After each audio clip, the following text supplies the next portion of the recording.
ජීවය කියන්නේ රසායනික ක්‍රියාවලියක්. අපි ඒ ගැන ටිකක් ගැඹුරින් බලමු. හිතලා බලන්න අපි ඇත්තටම හැදිලා තියෙන්නේ මොන වගේ දේවල් වලින්ද? ඇත්තටම පුදුමයි.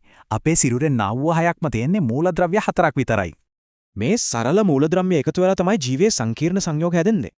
මේවා තමයි ජීවයේ ප්‍රධාන අණු 4 නැත්නම් ජෛව අණු කියලාත් කියනවා. මුලින්ම බලමු කාබෝහයිඩ්‍රේට් ගැන. මේවා තමයි අපේ වැඩවලට ඕන ප්‍රධානම ශක්තිය. සරල ග්ලූකෝස් වගේ සීනි වල ඉඳලා ධාන්‍ය සහ අලවල තියෙන සංකීර්ණ පිෂ්ඨය දක්වා. ඊළඟට ප්‍රෝටීන්. මේවා හරියට ශරීරයේ ඉදිකිරීම් ද්‍රව්‍ය සහ යන්ත්‍රෝපකරණ වගේ. පටක හදන එකේ ඉඳලා ලෙඩ රෝග වලින් ආරක්ෂා කරන එක දක්වා පුදුම වැඩ ගොඩක් කරනවා. දැන් ලිපිඩ. මේවා ශක්තිය ගබඩා කරන්න සහ සෛල පටල හදන්න අත්‍යවශ්‍යයි.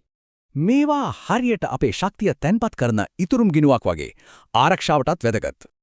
අවසාන වශයෙන් හැම තොරතුරක්ම ගබඩා කරගෙන ඉන්න න්‍යෂ්ටික අම්ල.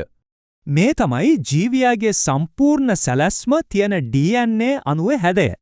හැබැයි මේ ප්‍රධාන අණු 4ට විතරක් තනියම වැඩ කරන්න බෑ. සහායටත් කට්ටියක් ඕන.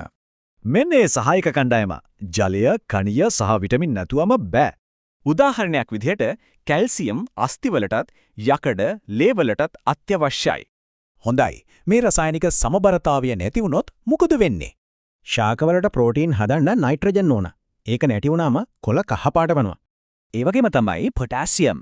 ඒක නැති වුණාම ශාකයේ පත්‍ර මැලවිලා යනවා. මිනිස් සිරුරට විටමින් C මදි වුණාම ස්කර්වි හැදිලා විදුරු මස් වලින් ලේ ගලනවා. විටමින් A ඌනතාවයත් එහෙමයි. ඒකෙන් පෙනීම දුර්වල වෙන්න පවා පුළුවන්. ඉතින් පේනව නේද සරල පරමාණුක ඉඳන් ජීවියෙක් දක්වා හැම දෙයක්ම සම්බන්ධ වෙලා තියෙන හැටි. ජීවය කියන්නේ හරියට සියුම් රසායනික සම්දෝනියක් වගේ. හැම අණුවක්ම වැදගත්. එකම රසායනික ද්‍රව්‍ය වලින් හැදිලා මේ තරම් විවිධ ජීවීන් ලෝකේ ඉන්නේ කොහමද?